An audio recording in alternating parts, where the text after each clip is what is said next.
Okay, good evening and welcome everyone. Today's date is the 21st of March 2025 and it is 7:07 here in Ireland. And this evening we have, starting from the top, we have Shakara, Tosha, myself, Soma ARah, Christy, Clarke, and Denis, Mulcahy. So this evening, I think we're just going to really go with the flow and allow what comes through to come through. And I was just saying to everyone that I really love the light codes and channeling, and especially from Shakara and Christy. Um, and so I think maybe this evening we could just maybe do that, just see what comes through, what messages come through. And I can feel Chief Golden Light Eagle here as well, which is no surprise if you've been following Shakara and myself. And Shakara, I had forgot to, last time you said that you wanted to talk to me afterwards, and I'd forgotten until the other day. Oh, that's fine. So maybe we could do that today because I forgot to do it last time. I'm sorry. Sure. So Denis, thank you, Shakara, and thank you, Christy, and everyone for being here today, especially Shakara, Christy, and Denis. So, Denis, are you okay to begin with the prayers? And if you're able to turn Yes, your, yes. then please do. Camera's down. So Okay. thank you. Okay.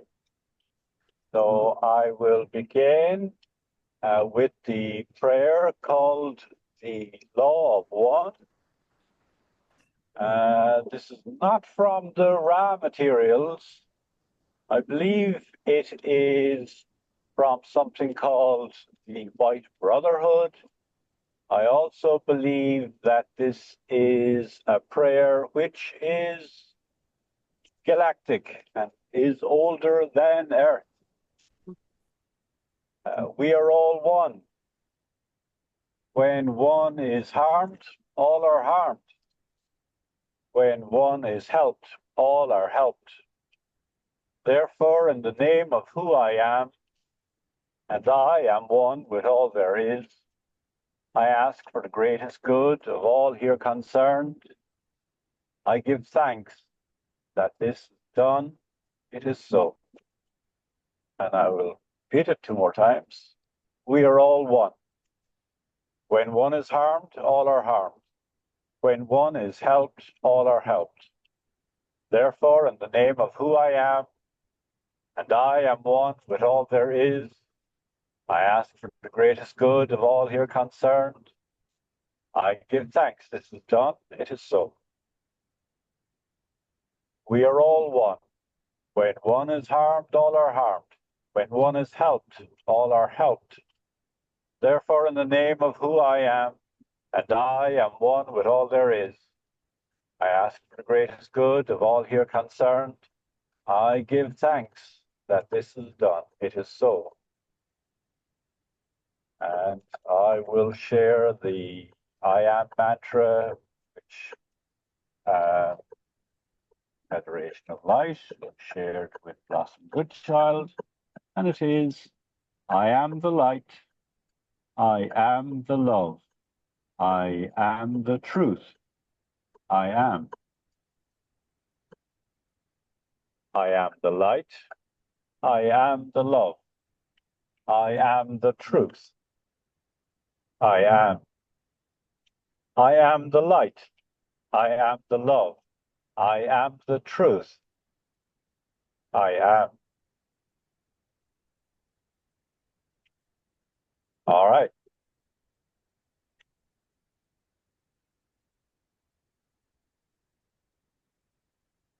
Thank you. Yeah. So we're going to be doing, I'm very happy to go with the flow. And so we'll be doing some light language. When I say me, I'm not including myself. I think you should. You should just do your own. You have it. I have yet to be a channel for light language. So yeah, so who would like to start with either light language or light codes or messages or channeling or Christy, you want to start? Can't hear you. Sorry, yeah, I can start with some light language, if that's okay. that would be wonderful. Yeah.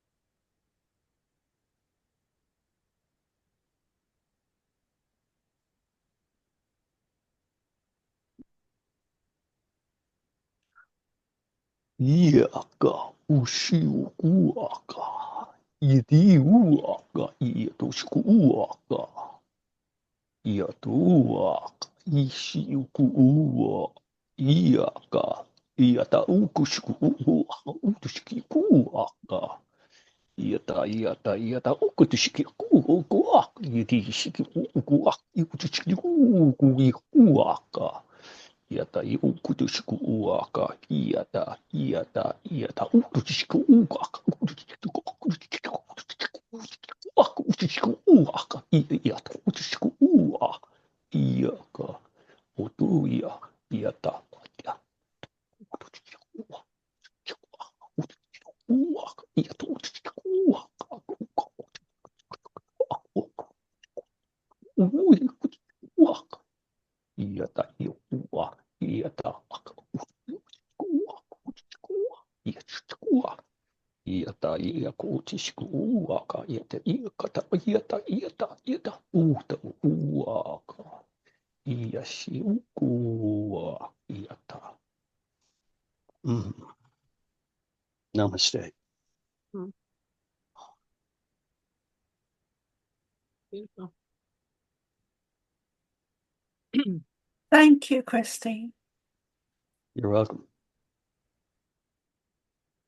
I'd love to, I'd love to share something, but Soma, I'd really love to hear what you picked up on that, because I think, each one of us interprets and feels and visions and, feels each of these things differently. And I'd love to hear your input. Thanks, Shakara. Okay, so I was feeling or sensing or seeing, because sometimes I have to kind of think about how I'm perceiving it. But what I was getting overall was a very ancient male energy, not from Earth. I could kind of see a tall, thin male being, not human. And I was getting a sense of perhaps a cloak, or I would say a cloak of material around the body or form or being. And I felt a very strong that this being has a very strong connection to not being from Earth and coming down from above, like coming in to our energy, our atmosphere, and a sense of being quite thin. And I also, I don't know if I heard the word or if I could kind of see it or feel it, but I was getting a sense of a mantis. And I don't know much about the mantis beings. I've heard of them, but so, and a very strong energy, and the energy itself felt very strong, but very tall and thin, and somehow cloaked. There was a cloak I kept seeing. And I think Christy has a very profound connection to this being, and it might even be a collective group. And as I'm speaking, I'm seeing an image of ships coming in, and also Egypt as well, but ancient, even before the earth was, well, that's kind of a strange thing to say, but before the earth was formed. Ancient is putting it mildly.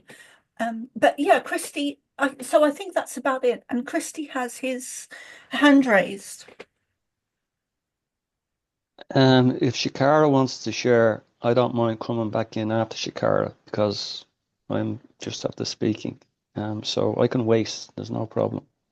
I'm fine with doing my light language in a minute, but I think what's really important with this is I'd love to share what I got out of it also, because I think that I think it's important for people to experience other people and how they read energy differently, because the light language opens up your higher senses to begin with when you receive it, but it's also happening to the person who is transmitting it. And I always like to hear how the person is feeling when it's happening, because for me that's quite interesting. But also, like, we're all in feeling things at different levels in different ways, and I think it's really I'm just fascinated to hear like what you shared, Soma. So I'd love to share a little bit about what I picked up, and then I'm happy to do my own. So, but please go ahead.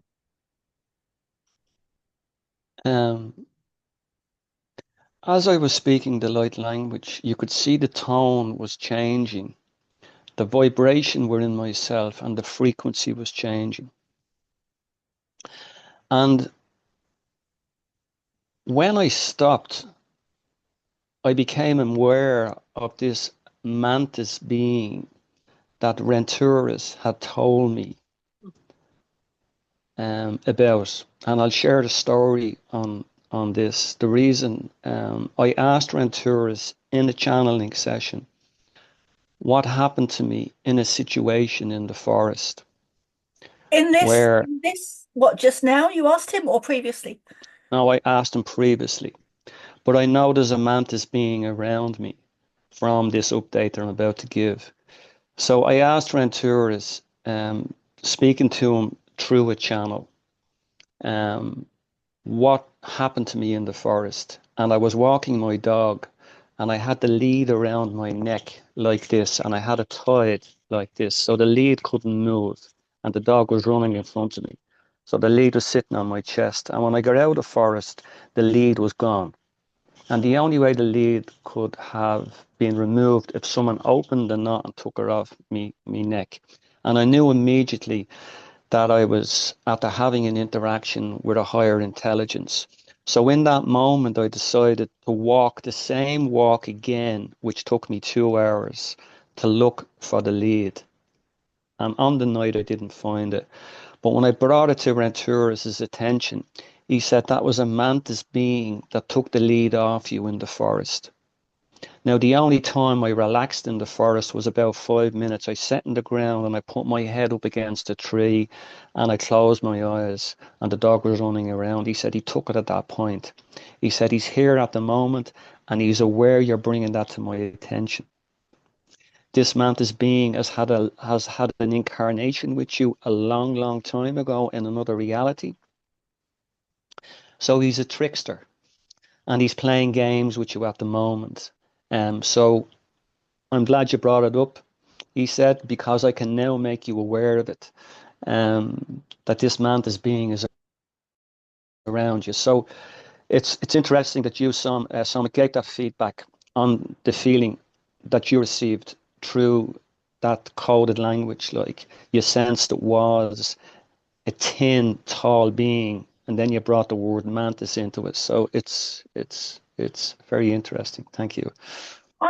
Thanks, Christy. I still get, even with what I'm doing and the channeling and everything, I still get amazed sometimes by the information that comes through. And I hope that never stops, you know. So Can you share a little bit of what you know about mantis beings? Because I know very little about them other than what they look like. Are they positive beings, negative? Do you want me to respond to that, Soma? Please. I listened to a video yesterday of this lady, and I won't mention her name, but she was involved in the Super Soldier program in another reality. And she carried out some missions on Mars. And she spoke about one of the missions that she was involved in. They had to go into what she called a nest of mantis beings. And their plan was to take out the elders in the nest, and everyone else would fail. That was the plan, okay, in that reality. But she passed a comment, and she spoke about how the mantis beings were so evolved on a spiritual level that they had actually left their body.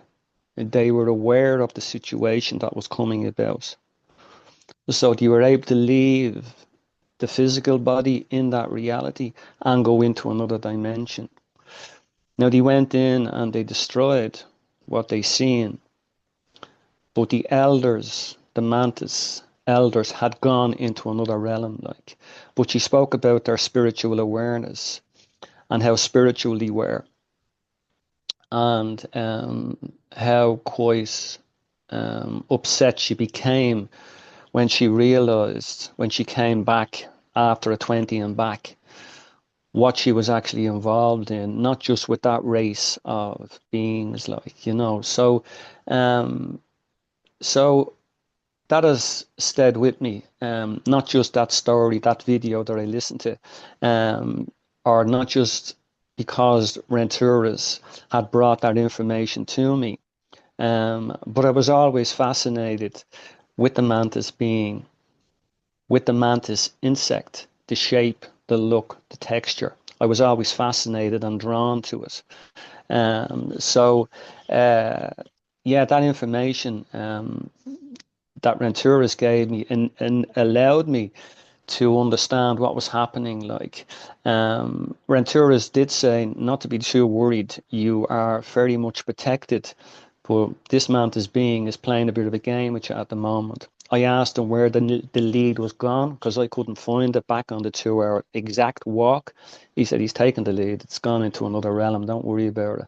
You can organize another one, like, you know. So, but back to that story that lady gave, that was quite touching, like, you know, how they were given instruction to take this race of elders out, and by doing so, it was going to affect the whole hive of mantis beings. And she gave some lovely illustrated drawings of their images, like, you know, they were quite interesting, like, you know. So that is the only information I have that has come to me now, like. I have come across them in the past, in updates and that, like that, but I haven't sort of looked too deep into it, like, you know. Thank you. Thanks, Christy. May And I share? yes, go ahead, Okay, Shakara. I don't know how to raise my hand. I forgot how to do Okay. that. So I'm just gonna use my actual hand, which Yeah. seems to be melting in the Sedona background.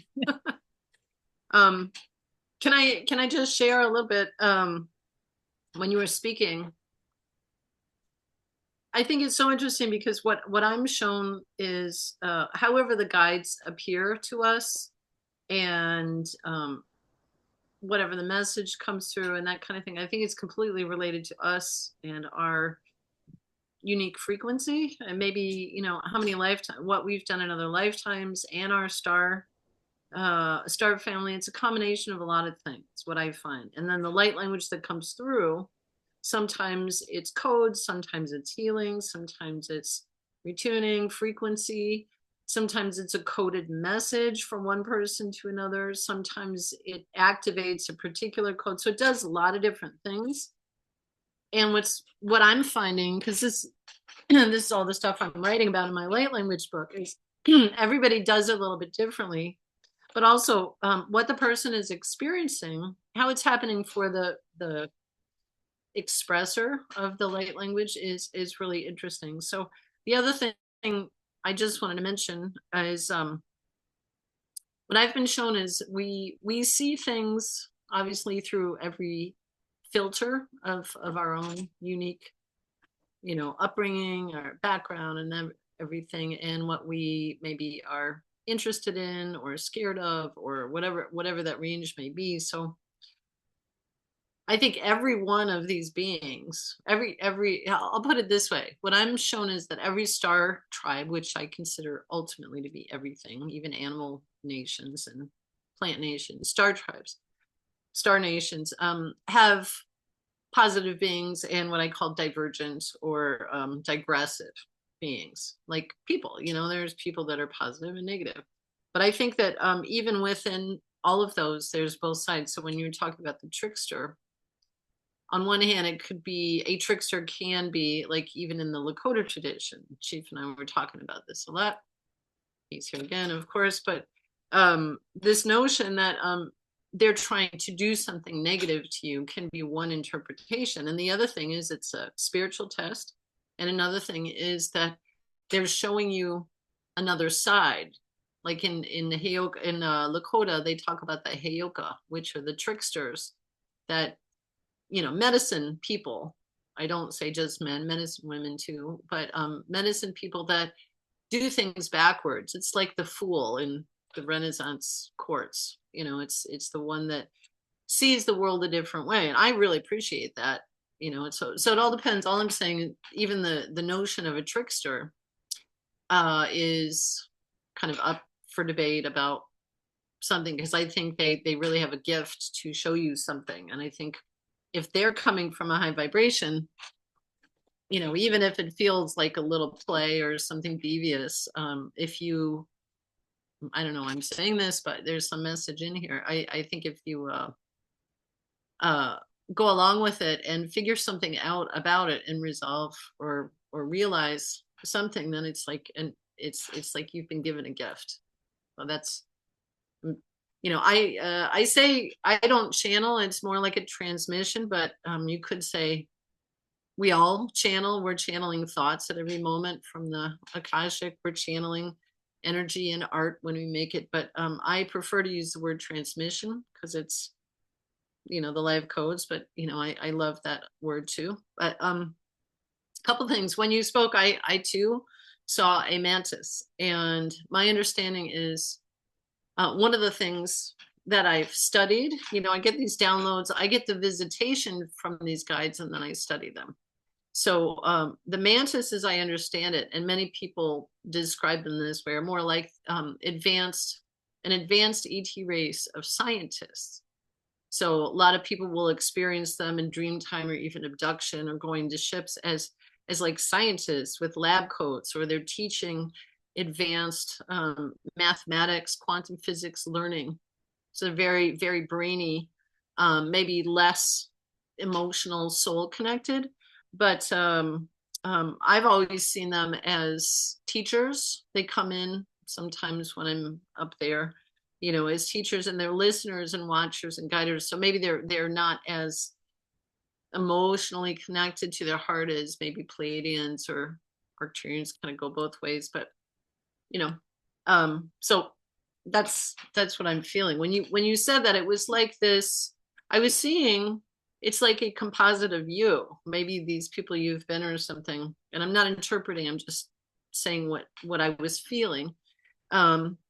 Was this really ancient, like an ancient one, which was interesting because Denis read the Law of One.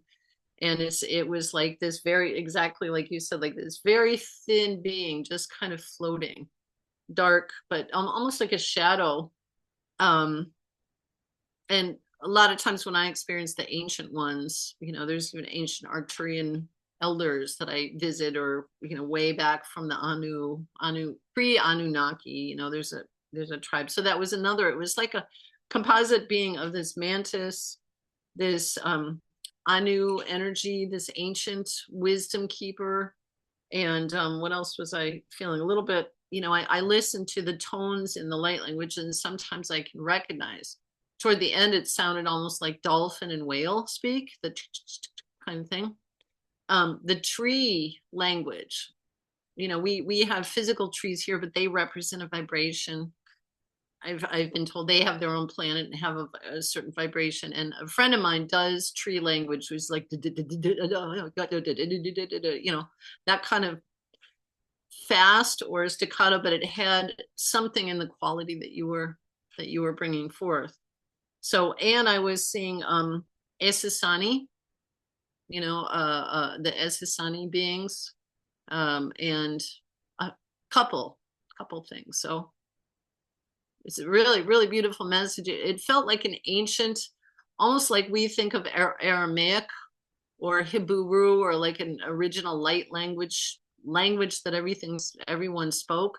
There's a tone in your voice that you hit that with a combination of words, that really connects to me, to my heart. So, just wanted to share that. So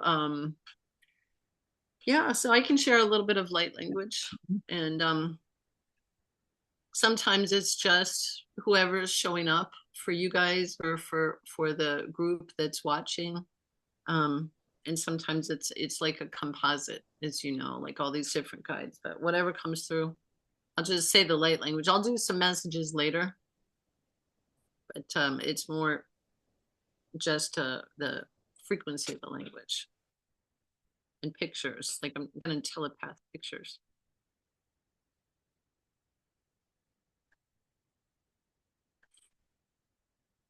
Uchakbe Tosha Wesh Tewi, Shakara Tosha.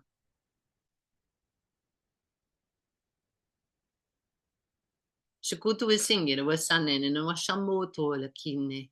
Isamanu no shop, Butu, Sangir was Sanin and Washanko to us, Kotuanin and Washanka. Asamanu Shukutu is Kinin and Washamato, so Musukoto, Shingir was Sanin and Washanku to us a kind. Isamene no la kainen no Washanko pos, Kutu Shingir was Sanin and Washamoto as kind. Isamo no la kainen no shampoo or suka to tish te kinen in a washanta bola, kainen in a washambo to a skinin in a washanko to a samanen. Ante good sama zikidu na nini wasank bod na neko to dea ten me con na ak zikidu shana ma kanen and washanka but that kind no shaki abada ne sukuda in a washank and no wasanka for the washakan. There's a lot. Sukutu shinin in no saman and no shungutu skin in mo la kainino sama to so to shiki tete no sama to sakana. Sing it to shikita nano sanko mo so musko to shinge. Sando sumo no shokonta. Did you shim to put in an orkan?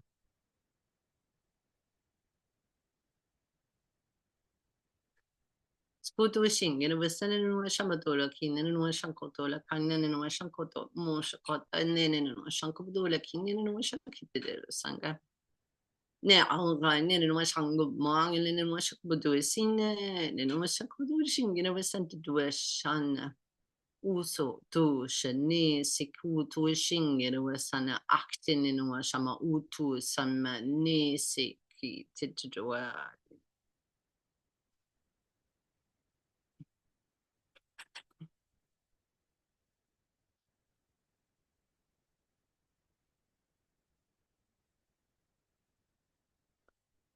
Message.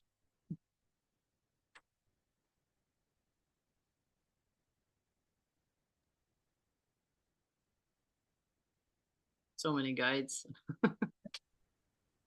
That was lovely. There's more. They were like lighting up. I can feel them. They're like, oh, well, go ahead, Shakara, go ahead. I don't know if my body can handle it right now. I'll take a break for a minute.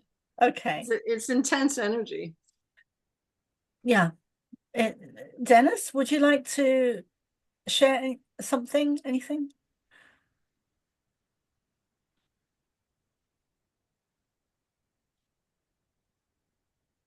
There. Not now. Thank you. Okay, Christy. Yeah, I just like to say that we could speak light language together. I don't know whether you've ever tried this before.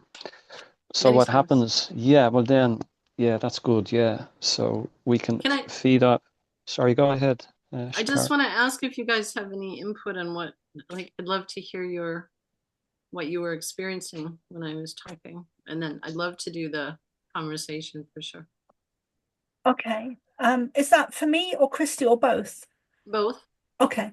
If you want to. I mean, it's always interesting to hear other people's experience. Yeah.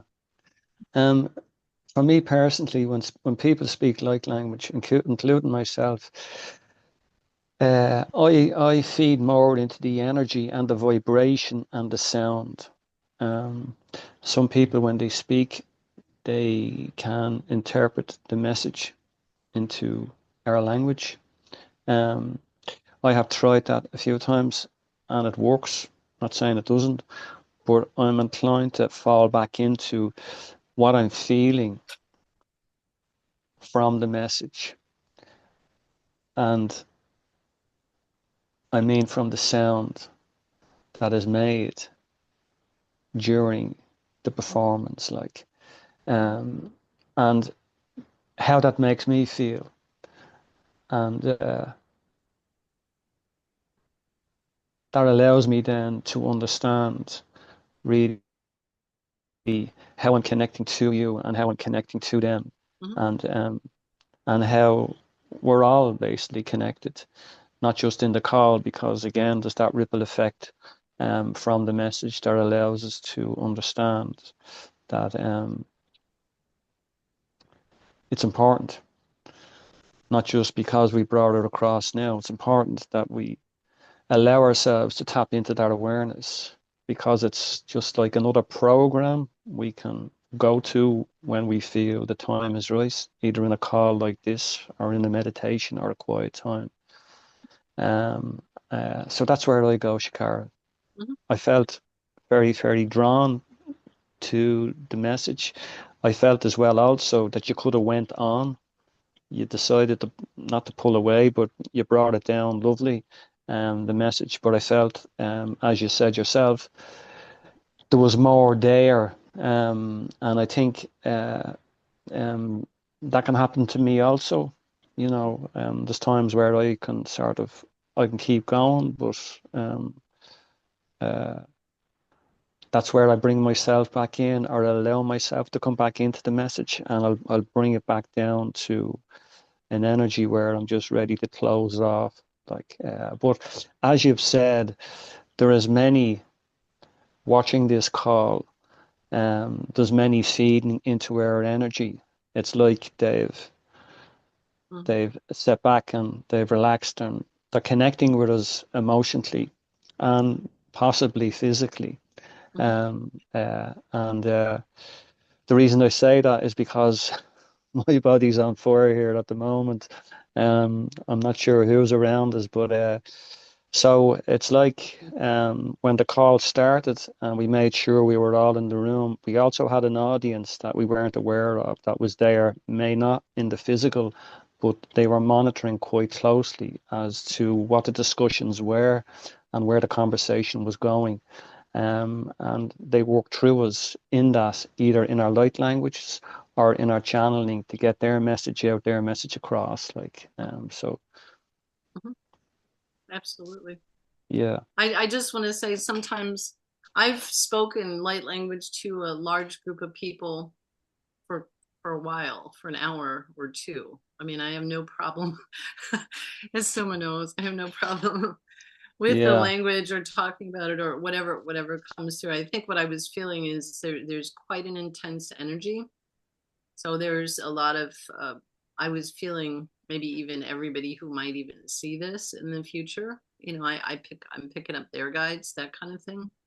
And, and also, you know, the spring equinox yesterday and today, a lot of people believe this is the end of the Kali Yuga. There's a lot of, and we could talk about that separately, but there's a huge energy shifts going on right now. And so I think that was, I rarely, if I ever get overwhelmed, like I could do this for hours, but it was a combination of guides. And I think we're racist, but they're not going to go back. Like if they on that.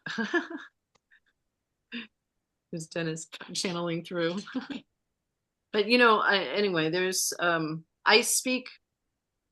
connect with in the physical and have spoken to and speak many guides, like 13 different groups of like 50 guides: Sasquatch, Divine Feminine, Arcturian, Lemurian, you know, tree language. I mean, it all has come to me and come through me. So it's all, when I do this, especially when people just say, just speak, you know, when it's not directed at a particular focus, it's like you want to bring it all in, we're going to do it. So I guess was also feeling all of these energies simultaneously. That was a lot for my body, but usually it's, you know, so there was like a Lemurian and Arcturian, there was like these guides kind of blending together, in Divine Feminine and a dragon and you know, an ancient elder, and you know, I can usually recognize, you know, the languages that come in. But anyway, it was interesting. So thank you for your sharing. So I'd love to hear what you got out of that. I was trying to remember what I saw. I was seeing, and like Christy was saying just now about the language. So the first time, the first time I was in a group with, that's not correct, actually. I'd been in the group for a while with Misha Johnson, and she was doing a light language session, and I was in the group, and people were doing light language, and I think it was the very first time I did it. And I think only a few words came through, but when other people were doing it, what I was getting was the English word for what, during that session, I was getting the English word. I was seeing the word, which is normally how I receive information as well as other ways, but that's one way I do get information, is I see words like months or names or road names, you know. But I was seeing what the English word would be for the light language. So that was one way I was seeing in Misha's group. And I wasn't seeing it this time, but Christy made me think of it. And so what I was seeing this time, just now, was, or feeling, a sense of grandmothers stood on the earth in a circle, again with a night sky, at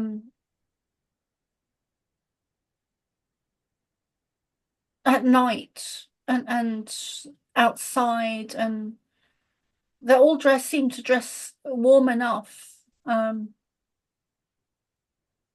it just feels like a sacred ceremony, and I can't remember. Oh yes, Golden Chief Light Eagle. Golden Light Eagle. Sorry, yes, I always get that wrong. That's okay. It's okay.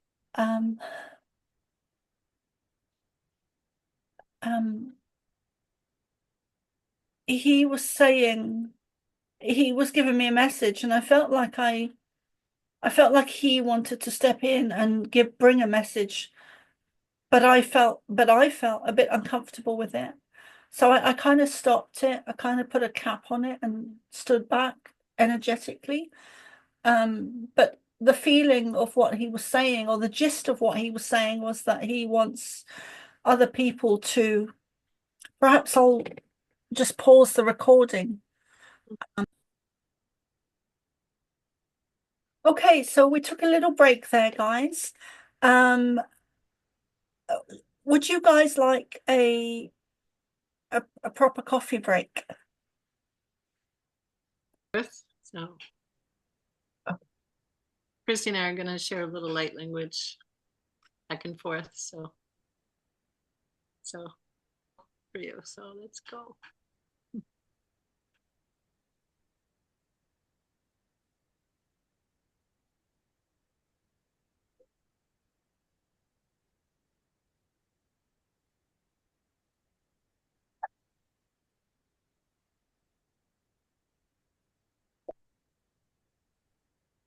Christy, you're on mute.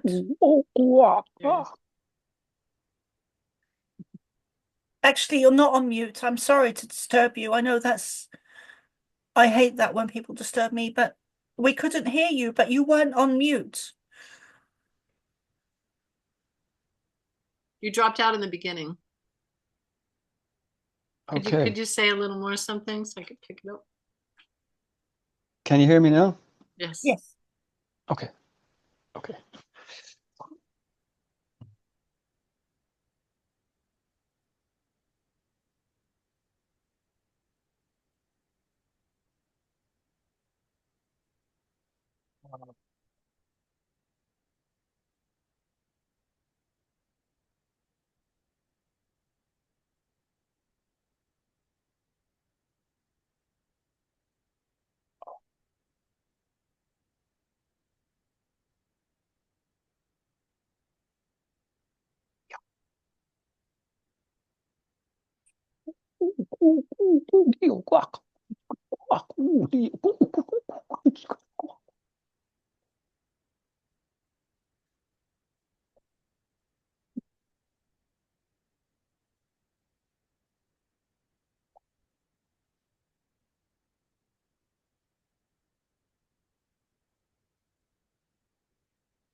Very interesting. Your sound completely went out the whole time. As soon as you started speaking until right at the end, I could hear, I mean, it's quite interesting. It's like you were talking in another frequency. It's very interesting because I heard your voice start and stop at the end and the beginning. And then all of a sudden I saw you moving, but didn't hear anything. Same with you, Soma? You didn't hear, right? Where'd she go? No, Yeah, the same with me. Very interesting. Yeah, it was most likely some breakdown or interference with your broadband signal, because it also affected the video. Video became more pixelated and poor quality. But even though there was no audio, what was interesting is there was still the energy transmission from that. Mm-hmm. That was interesting. Yeah. Yeah, I felt the energy. Mm-hmm. Yeah. Sorry. Well, I felt the energy coming through for sure. But, you know, sometimes when we work in these higher frequencies, a lot of stuff happens. I mean, it definitely could have been a broadband, you know, computer connection. But it really felt like you were shifting up into a higher vibration, like, or maybe the guides are censoring some information that's supposed to come in another way. So just like Denis was saying, I was feeling it very deeply. Didn't matter that I was hearing it or not. I heard it, you know, especially the way you were moving. And to me, your video was fine. I just couldn't hear you. And I think that really says a lot about the light language. It's quite high frequency, like master. It's like ancient master language. Yeah. You can hear me now, Shakara, yeah? Yeah. That's interesting, yeah. Uh-huh. I felt the mantis beings were back in that light language. Before I started, I knew the mantis beings wanted to come through. So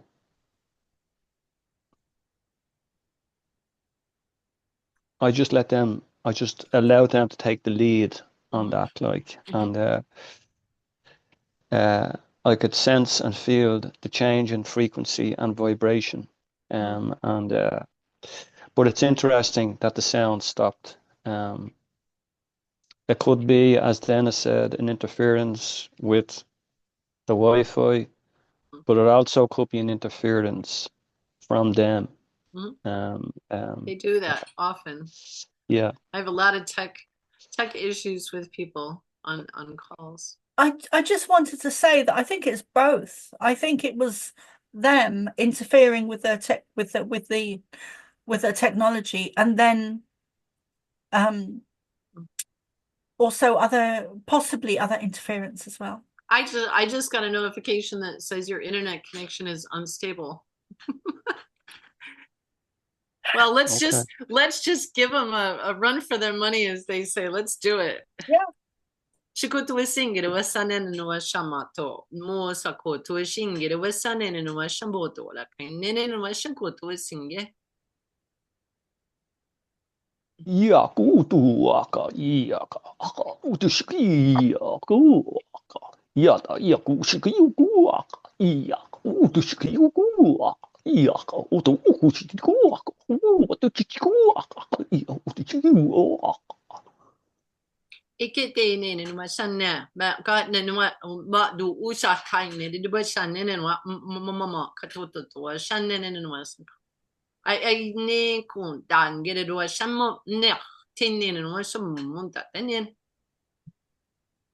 Yakuaka yata ukushiaka aka utuchikuaka yakutiaka utuchikuaka uaka utuchikuaka yaka utuchikuaka utuchikuaka yakutuaka utuchikuaka utuchikuaka. Look at that. No, mama. Ganna. Kinne du. Skin in what? Ten come and was. Make up the. Fan mama. Kadine. Yakua, Kyoto, Yakuchi,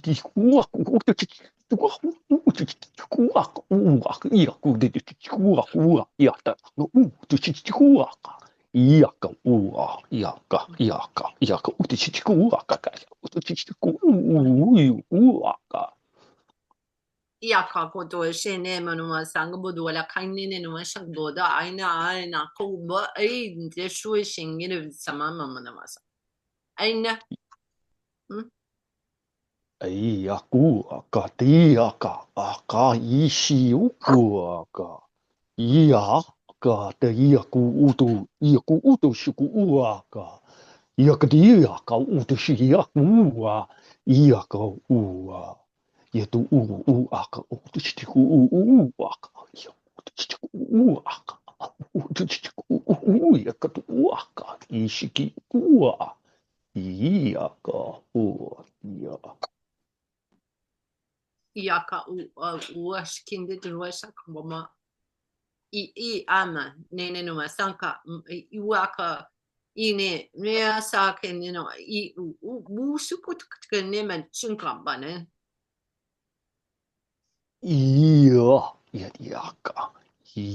Yaka yatata yakudishikuaka no sa kutushing in the bird sane redwa ukuaka yaka utokutushikuaka yeta yakakuuaki kutushikuaka utokuaka ishiyakuaka utushikuaka. Shingi do mana, could do no shingi do na masanko. Busta kay nene no wala kan tenu masangi no masanka badwa shine no masaka badwa shine Ishio yata yakuuaka ota yeshikutu uku aka tuchiku aka yeta yakutu ku aku chiku aka yakutu chiku aka utu chiku aka ata inne ikapa na nene masanka babona di divashine Maneno asankato muso tu te seki titi dua shema mamano wala anka ontaka dishta anna nunu shingirewa sama no anto anu kanunu shintu boska. yata ita yukutuaka ishiyakuaka yakata ukutushikuaka aka utushikuaka utushikuaka kuto yakutushikuaka utushikuaka aku utushikuaka aka utushikuaka ishikiyaku o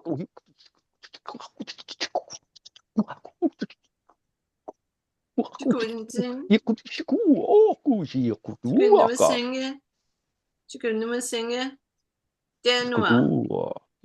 Zinenua sanka, manua sanko to singing a zanenua, zanenua san mumma. It did a singy ne hawk then ne cook hidden samat. Ne, no sanko to us.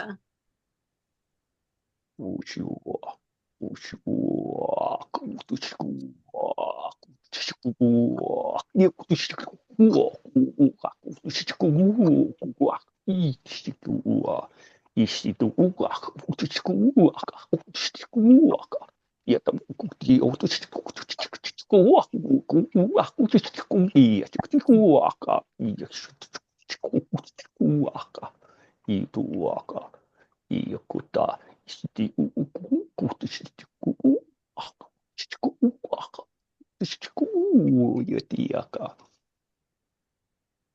Saki to which get to sanko, but there was singing it to a singing of a singing, the bedawa singing, the wishing it, it was singing it, what a block or that naked wishing it, say quote to wishing it of a similar coin. Yokuaka yata yaku yatushku yakta yakata yakutushti yokuaka yata aka uto aku yutushku yakata ishiki kuaka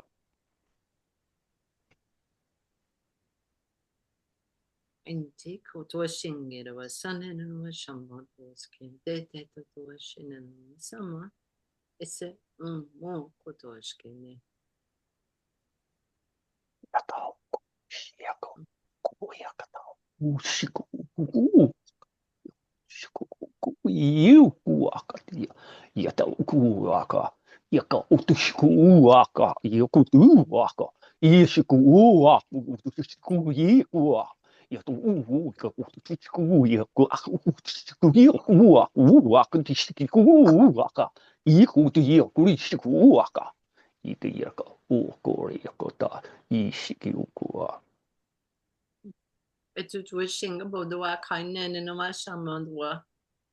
Ante get the doation in West Summer, do shako to a shingy, but do la kainen and was shanko to a skin and wash. It was singing. Yakoatia, Ako Yakashikuaka, Aka Iatoko, Kukushikua, Kishikutia, Kukushikua, Kishikutia, Yakotuaka, Yakuaka, Yatokushikuaka, Yakutua, Gota Yakushikuaka, Shikuaka, Ishikutuaka, Mushikuaka, Uakatia. Yakatiakuaka. It's a dwasan and a mudblock in my shanka, the wasan. I say, nurse put the wishing it was some lana no shanko, Usakata.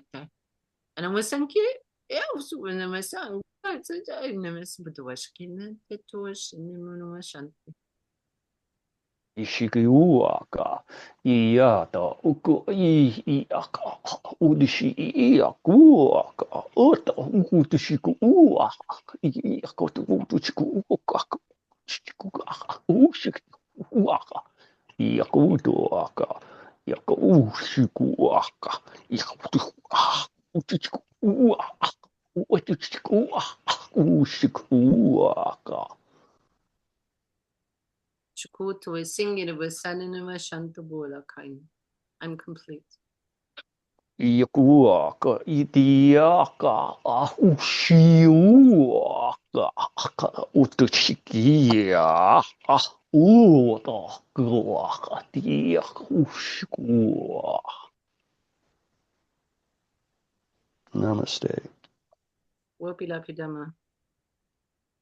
Ichakli Shoshawish to Kotua Shingi. Wow. Wow, guys. So that was just really amazing. I was going very deep there. And then it's funny, Shakara, because as you were ending up, as you were closing off, I had someone, I don't know who it was, but they jabbed my arm and I jumped. And you probably see it on the camera for those watching. But I had the name Shakara and I knew you were coming back. So I got it. I put the message. Yeah. Yeah. That was just amazing. And as both of you were speaking, I was seeing images and I felt like I was translating. And then it came to me, and I don't know if it came from me or to me, but it came anyway. It came that I felt like I really wanted to interpret what both of you were saying, because I could see not everything, but I could see most definitely some of the messages. And I really felt like interpreting, but I don't know if that was coming from me, that feeling, or if it was coming to me, that's perhaps what we might or should do in the future. I don't know. I'll kind of leave that both up to both of you. And there was, when you were doing it, Shakara, I got a sense of a mum figure, and a very strong mum influence, very nurturing, very caring, wanting to take care of her children. And then when Christy was doing it, I was seeing an image, or I kept hearing the word Yeshua. And I normally use the name Jesus. But I kept hearing Yeshua when Christy was speaking and could really feel his energy, because I do work with him quite closely. And also I meant to say Chief Golden Light Eagle. I felt his presence very strongly. And also an ancient energy with Christy again. Denis, you're probably did you get anything, Denis?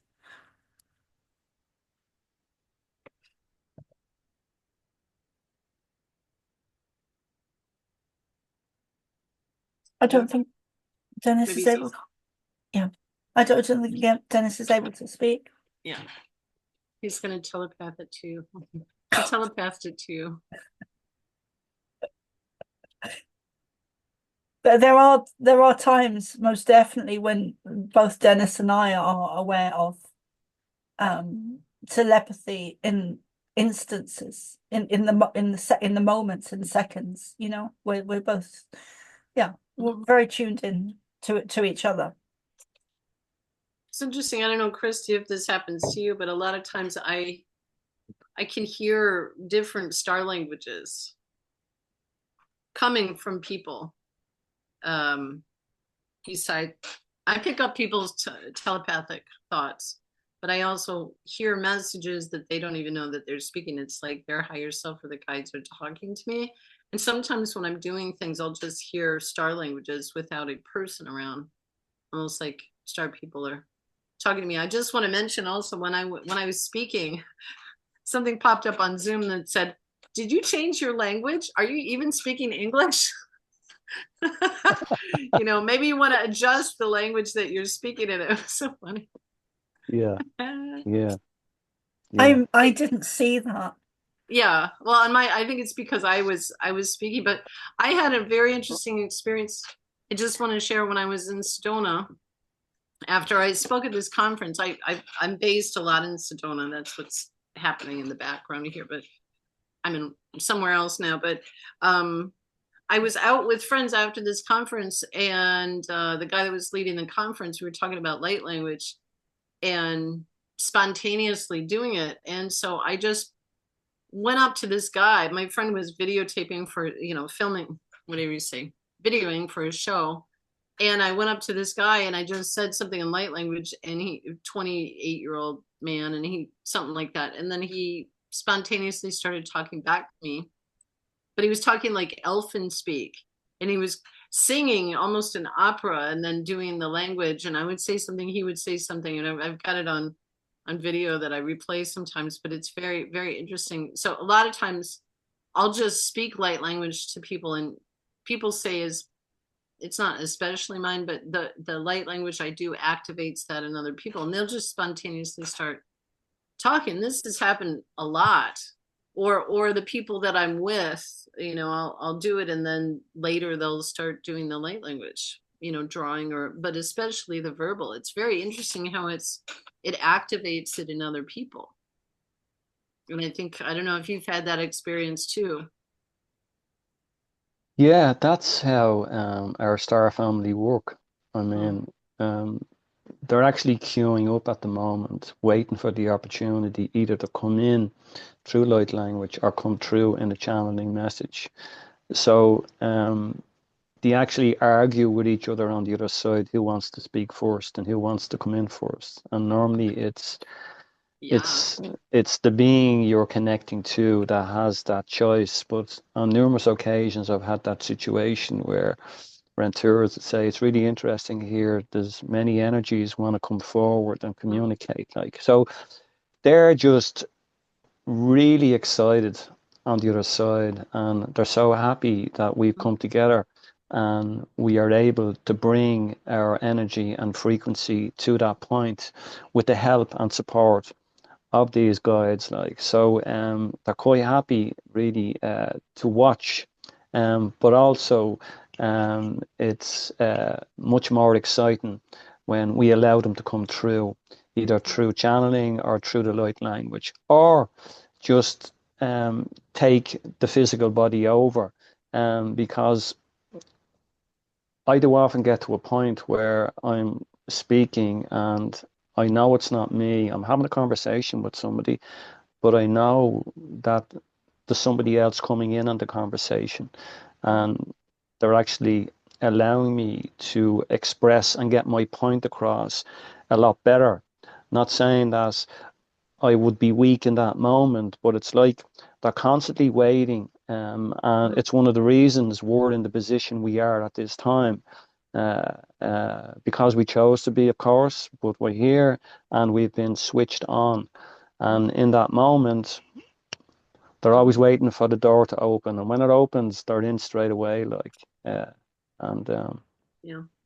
My guides tell me often they like people like us because we can feel them. We have a connection to them, and they're really excited because they can talk through us as a conduit. But it's also like, for me, they say they partner with me, so they're not really taking over my body. I'm consciously here, and the way that and it's evolving, I'm sure with you too, but it's like my higher self is talking to their higher self, and they're like sharing a moment together. And so when I'm conscious, I'm in body, but I can watch it, but it's like an aspect of me, right? It's me. So it's not like I want to clarify this for some people, because a lot of people think that channeling is like an entity that takes over completely. And while there are positive and negative ways of doing that, I think, like you're saying, it's like I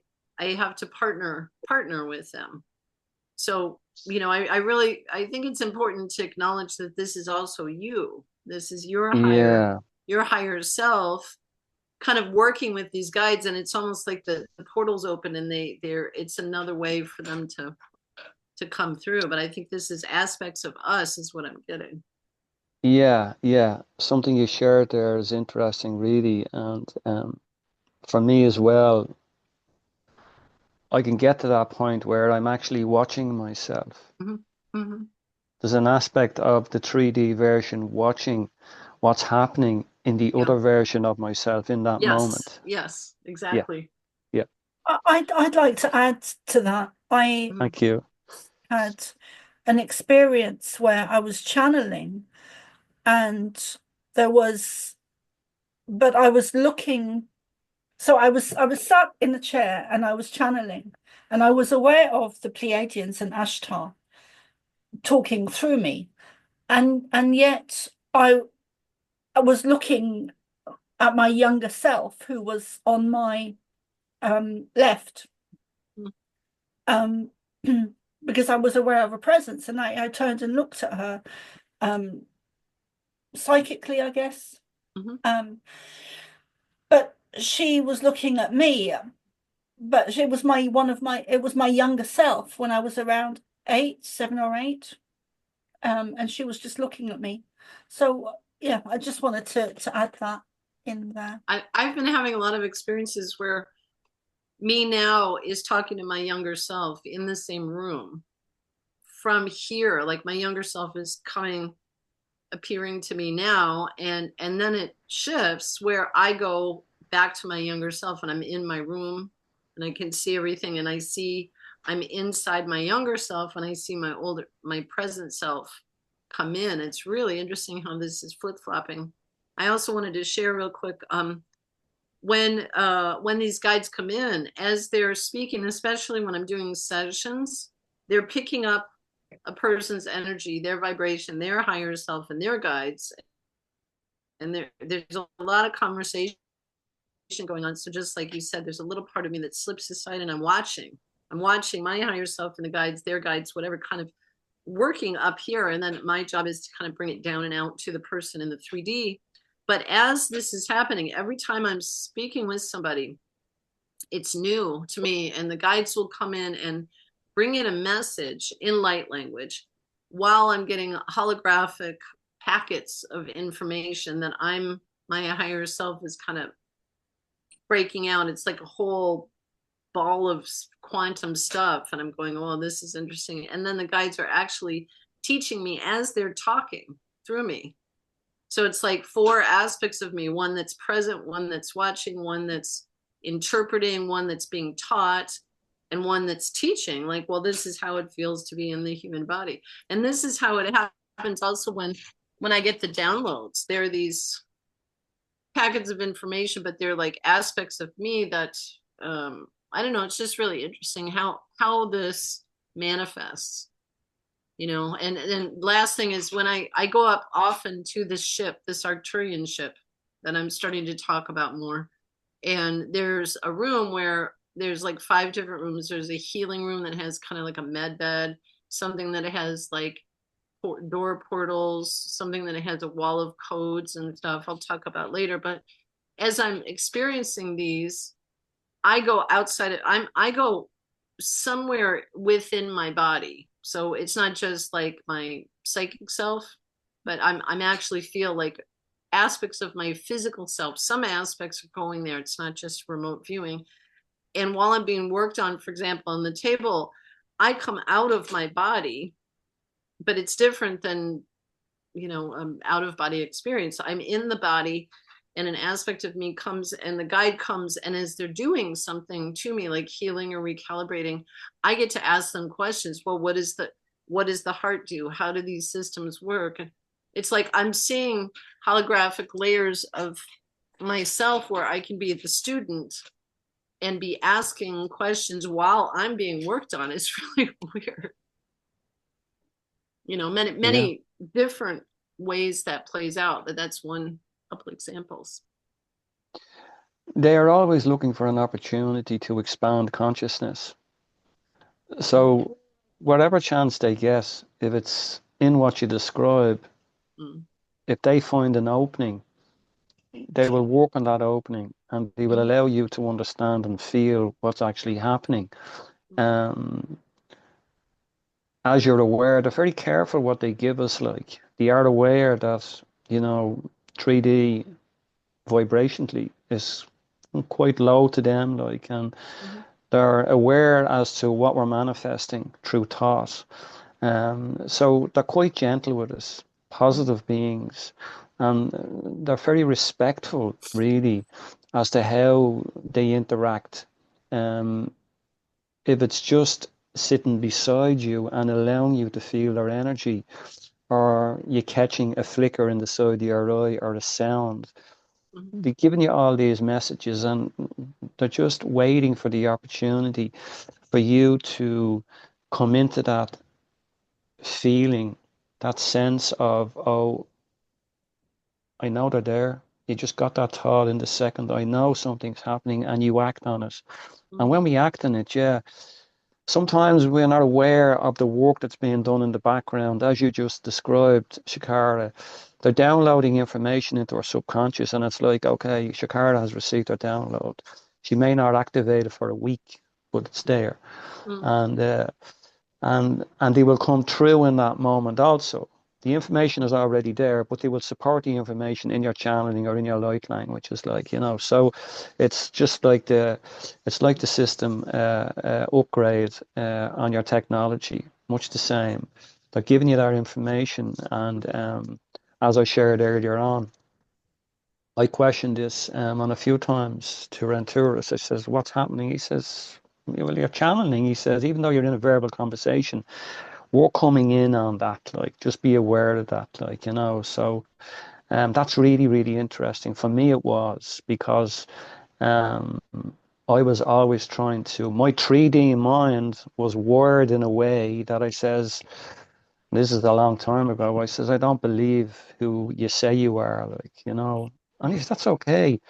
You know, how can I prove it to you? Like, and I says, no, it's just my ability to accept and understand what's actually happening to me, and who you say you are and who I am, like, you know. So all that had to play out, like, until eventually we get to a point where there's a settling and there's an acceptance, like, you know. It's like when you see your first UFO craft and you say, okay, oh my God, that's amazing.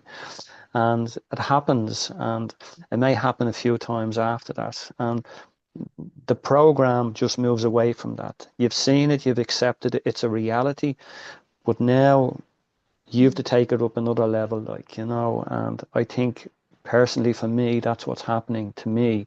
They're constantly upgrading, like, they're constantly downloading, letting me play also in 3D, have that wonderful experience on Earth, because you're going to be back very, very soon. So we want you to enjoy what you see down there through your lens. Even though it's a bit chaotic, you can find that diamond within yourself when you're in line with that energy, like. So it's quite interesting how we can multitask in many, many ways, like. And what I mean by that is, I mean, we can shift very, very quick, in and out, like, you know. So yeah, thanks. I think also, I just want to mention on top of that, from, you know, adding to what you said, or being inspired by what you said, I should say, you know, we're expanding so quickly, and I don't know, it's a combination of upgrades, downloads, information, and the multidimensional aspect. For me, Soma knows my story a little bit more, but you know, all my life I've seen star people, I've gotten downloads, I've written codes in the script. I mean, I came in like that, so I didn't have a perception that it was wrong or bad or weird or anything. I mean, to me, it was just exploration. And what's interesting is it's come to me in so many forms, you know, holographic images, sounds, feelings, vibrations, things in my body, things I see, smell, hear, like these higher senses that I must have I think I knew very early on how to access, but even the way that it comes out, you know, I'm speaking light language, but downloading, like Christy, I don't know if you know, I've been downloading, typing and writing and dictating messages for 10 years, like 6 hours a day. I mean, I have so much work, and I'm dyslexic, borderline dyslexic, I have to say. Like, I don't write. I don't know how this is happening, but I look at this body of stuff that I've written in it. It's words and it's codes, and they have a very specific way that they have to go together, even when I'm writing it in poetry or the books or whatever. But like all these books and all this art, I do hundreds of codes. I write this script over and over. So it's like just oozing out of me all the time. And putting it together, you know, is what's kind of, it's like, how does it fit together? That's my work right now. I would like to ask a question. And part of it is for me, but I already know the answer, but it's mostly for the audience. So, because some of the things that you're both speaking about, or have said this evening, like I've thought of it a couple of times as you've been speaking. So the question is, and again, mostly for the audience, but there's still an aspect, there's still a small percentage of me that wants to know, even though I know already. But the question is,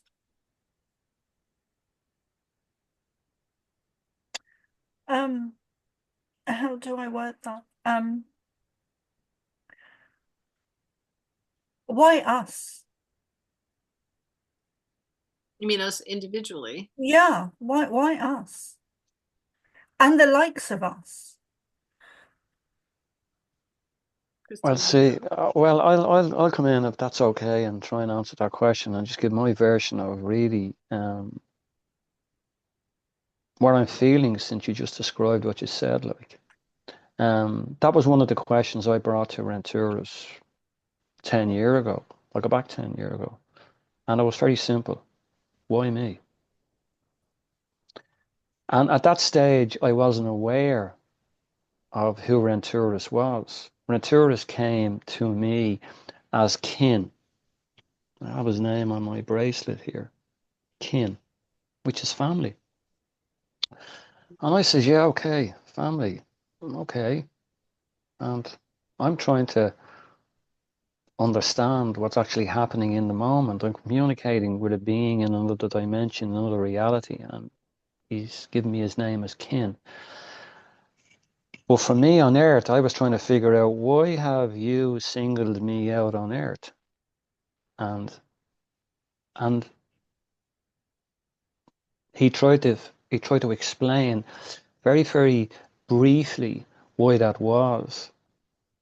Not giving me what he did give me eventually, but they're very careful on how they reconnect with us back in the 3D physical body. We've come from there, but we've come in here to have this human experience. We're moving on a different program. We can call it 3D, and we're having this interesting experience on Earth and watching this film play out. But there's another aspect of us that is very, very much alive in another reality that we tap into also. Some of us are aware and some of us are not. Like, some of us get a sense, some of us get a feeling, some of us get a smell, some of us get an understanding, some of us get an update, somebody says something and triggers something within ourselves.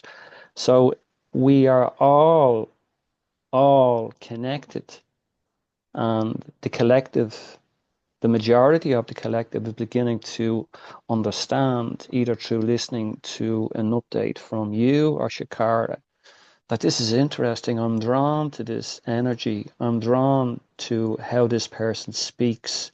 I'm drawn to the name. And they will use everything possible for you to expand in that way.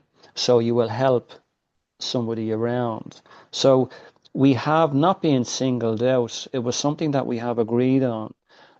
We would come in and have what we call a 3D experience, and then we will have a paranormal experience, or we will have a visitation, or we might have a sighting or something like that.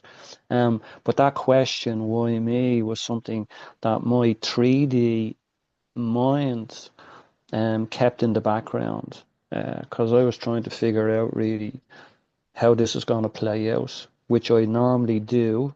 You know, I would go into my analytical world, I would break it down, dissect it, and then I would dissect it again, and possibly try and dissect it again. And until I said, well, okay, I'm going to give you the benefit of the doubt, Ken. Let's roll with this, you know. But one question I leave it with this that was given to me back then, and it was very simple, and it was, are you ready?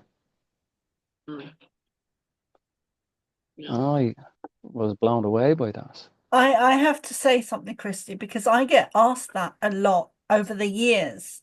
Like when I've reached a certain level and I'm just kind of plateauing or just going with the flow and everything's comfortable and going nicely. They'll normally ask me before some kind of upgrade or movement forward or progression in my own life. They'll ask me, are you ready? So yeah. Can I add to that also? What I've been shown is that those of us, I mean, nobody's better than anybody. You know, I think there are people that have had more life experiences, human life experiences than others. There are people that have had extensive life experiences of being elementals and plants and trees and seeds. And then there are star seeds that have come here for the first time.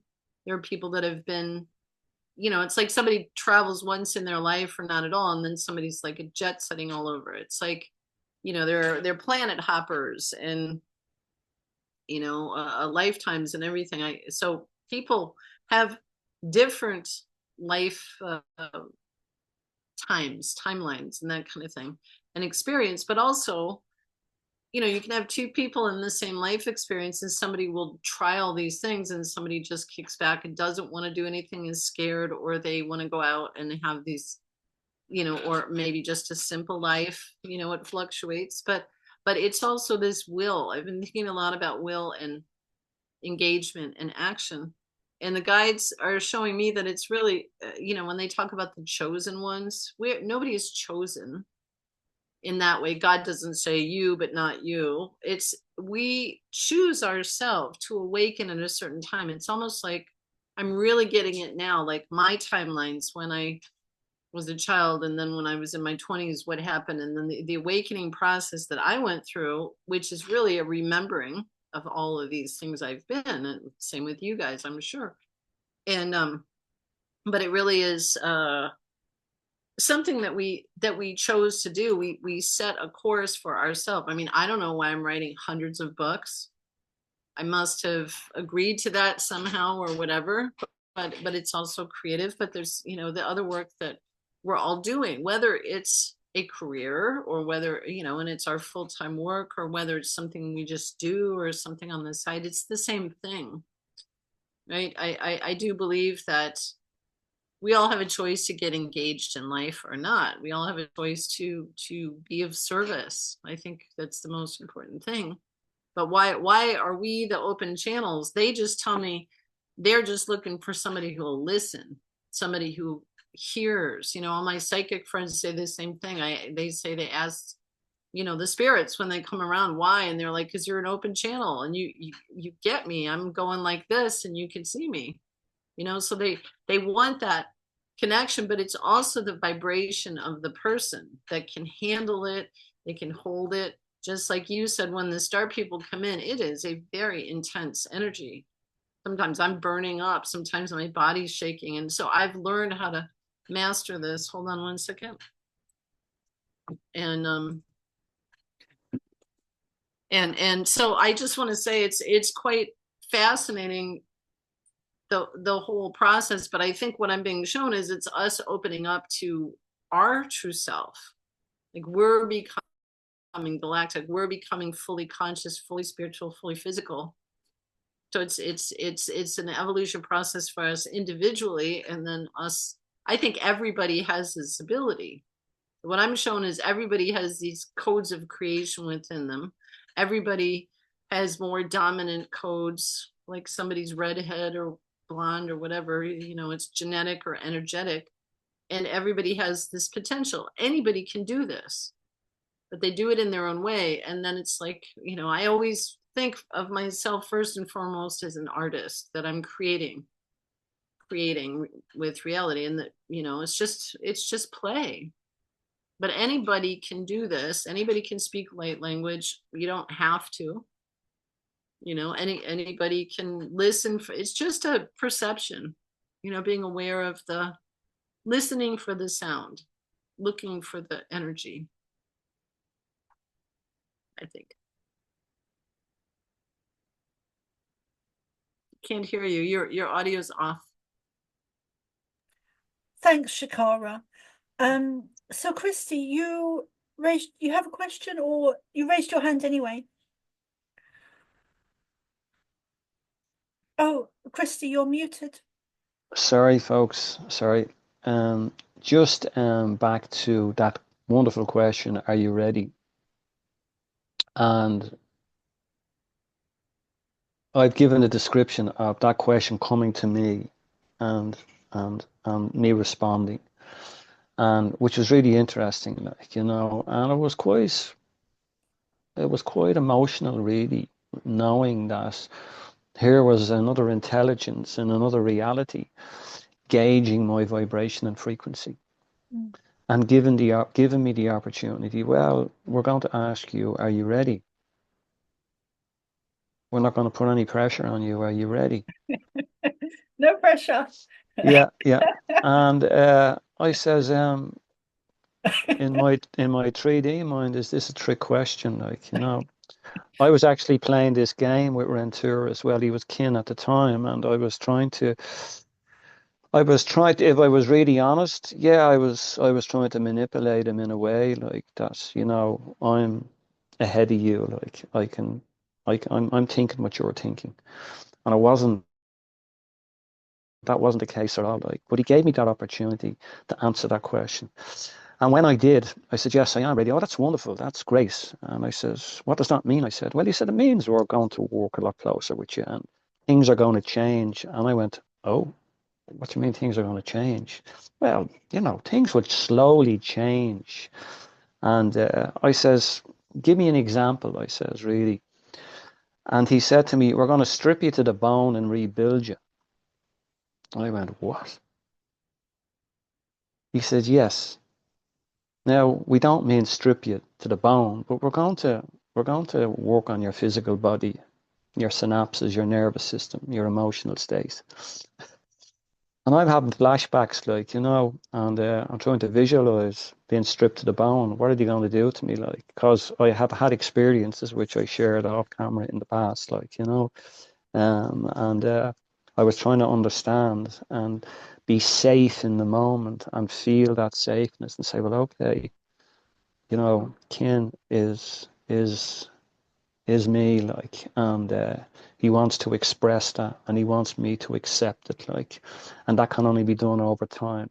So me accepting that I was ready gave not just Ken, but there was other energies involved also, the opportunity to say, well, okay, let's up our game, like Christy has agreed to allow us to come in that bit more, like, and that's how they work, very, very subtle, like, you know, and by doing so, again, they walk that walk with you. Like, I'm sure there's been many occasions where we've all went into our mind. It happens to me all the time, you know, where I analyze and I have this two-way conversation with myself, trying to understand, well, okay, where am I in this? Like, you know, here I am, an aspect of me in the forest, and I'm trying to visualize what's going on, like, because the outside world, you know, can struggle listening to my story because it's not that they don't understand, but they have difficulty accepting it, you know. So it's a really wonderful place to be, and it's a wonderful story to share, because when you try and break it down, there's so many layers to it. Like, It just goes on and it just goes on and it just goes on. Like 6,500 years is a long time.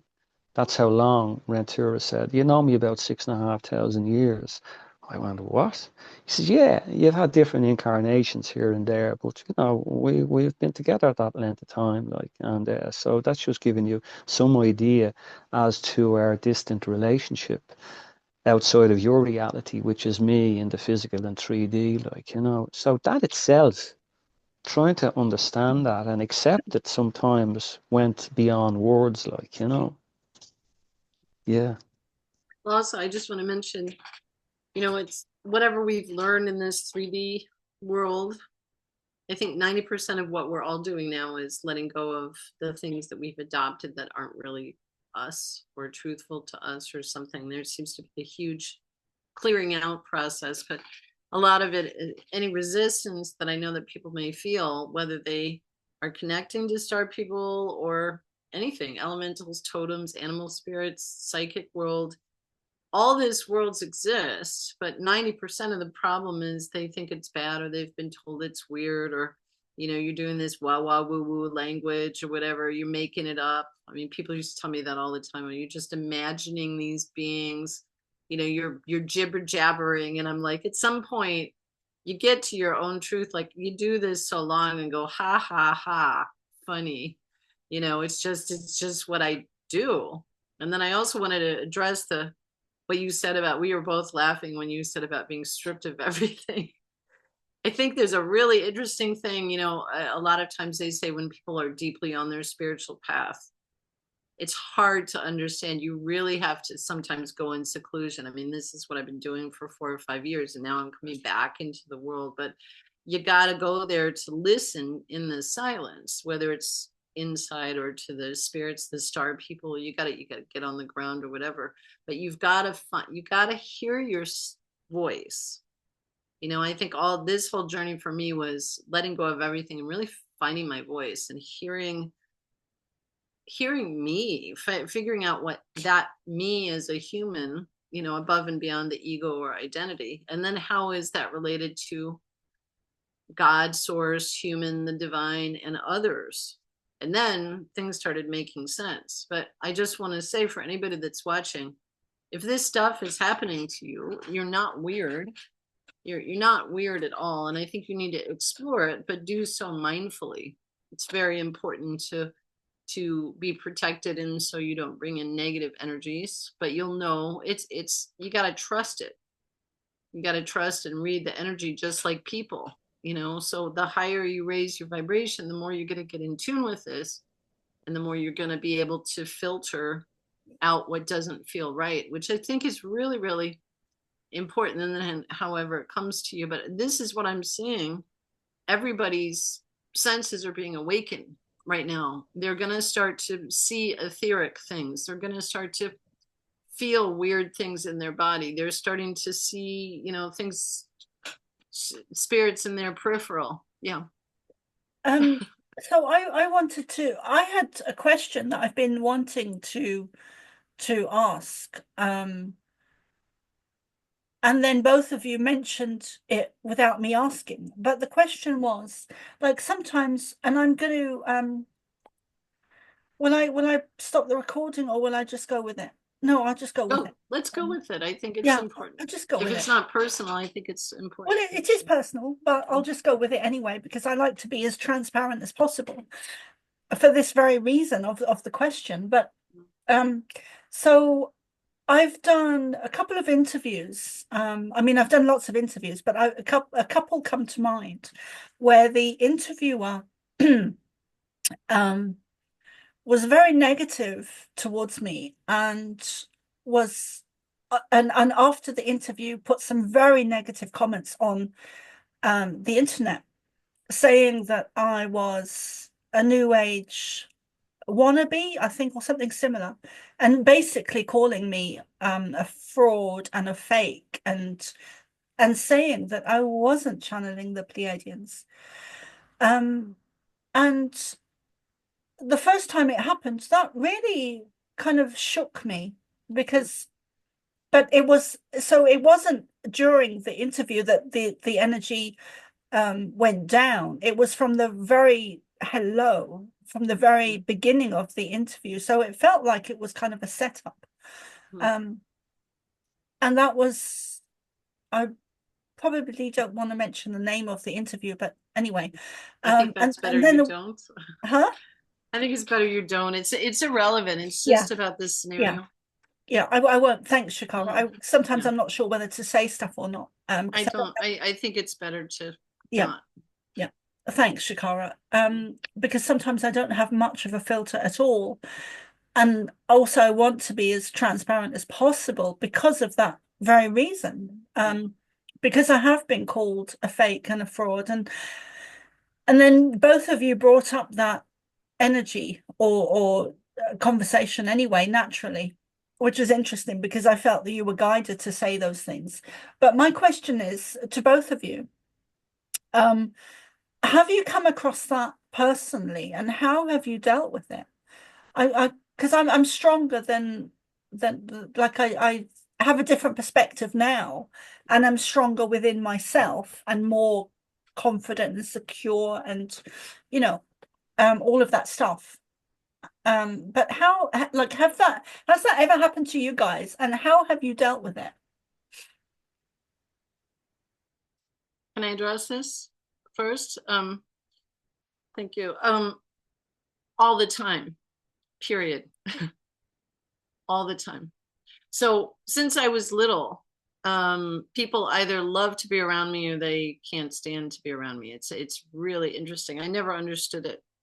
I was bullied as a kid. I was teased. I was misunderstood. I was ousted. I was called names. I was chased home. I mean, for lots of different reasons. And I was just being myself.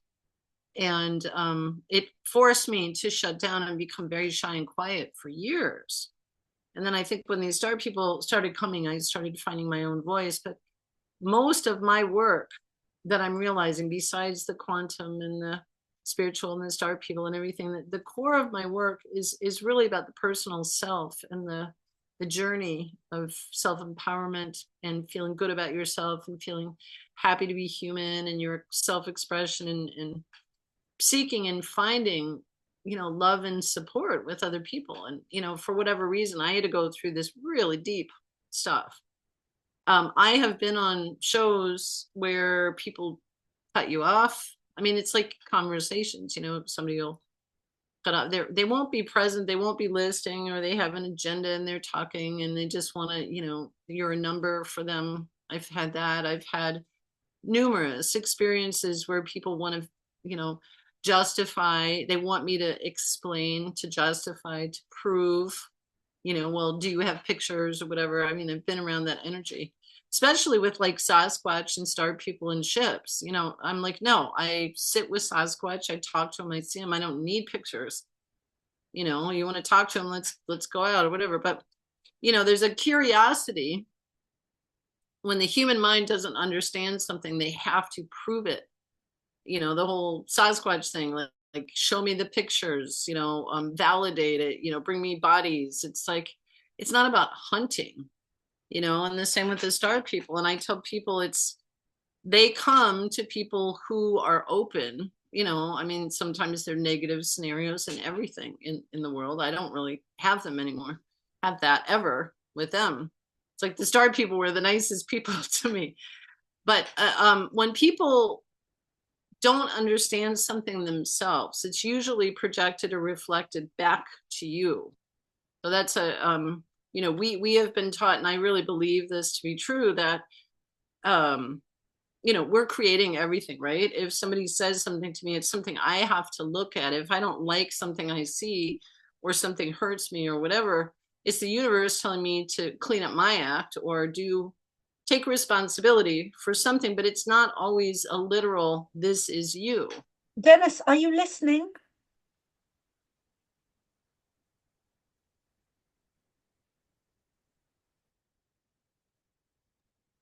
Sorry, yes. Shakara. That's okay. Okay. Okay, back over to you. Checking in. And anyway, just, yes, it happens often. And at some point, it's really about what you feel your own truth is. And you'll get to a point where it's also the law of attraction. Less of those type of people will come around, and more people will come around that like really like you and they want to connect with you. And this is how you and I, we got it signals to connect, but there's just an immediate friendship and a love and a support. It just happens. And the other people you just have to leave on the wayside and say, they'll figure it out.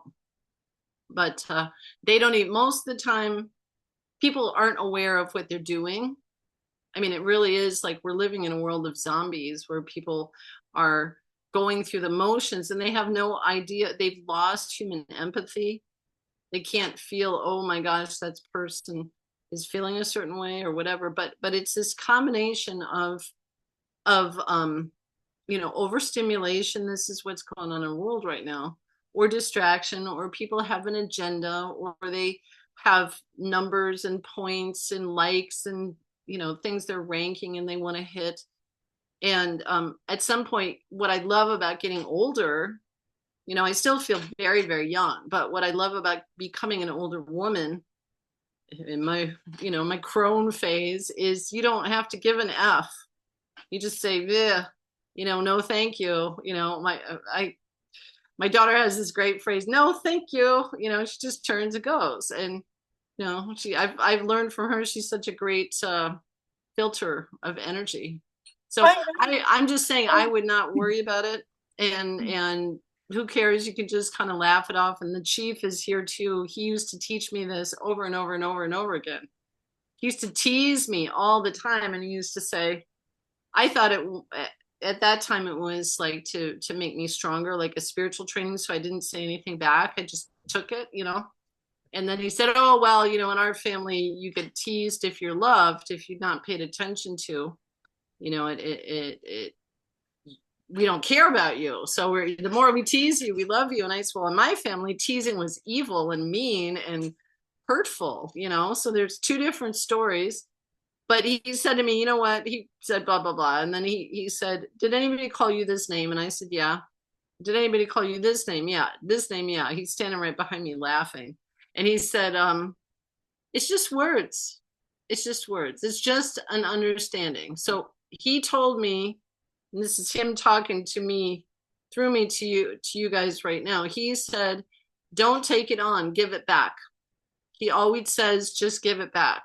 He had a whole list of what I call egoisms that I'm going to put in this book that I'm writing, that I put in this book.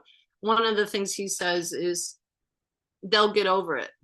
He said, let it go, give it back. It's actually free will. It's honoring their free will. And when it's their time, they'll understand. But I really wouldn't worry about it.